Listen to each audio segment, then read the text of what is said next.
Salam əziz dostlar, hər vaxtınız xeyirli olsun. Deməli, sizə Azərbaycan dilində bir dənə nüansı deyəcəm. Azərbaycan dilində biz mürəkkəb cümlənin tərəflərində işlənən, baş cümlə və budaq cümlədə işlənən müəyyən sintaktik vahidlər var. Misal üçün, baş cümlədə işlənən əvəzlik qəliblər var, budaq cümlədə işlənən bağlayıcı sözlər var.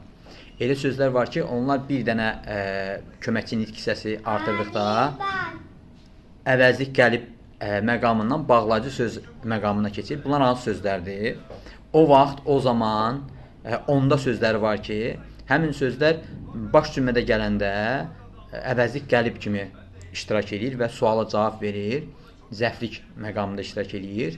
Biz həmin sözlərə ki ədatı artırdığımız zaman, həmin o vaxt, o zaman, onda sözləri o vaxt ki, o zaman ki, onda ki formasında işlənəndə bağlayıcı söz məqamında olur və budaq cümlədə işlənir.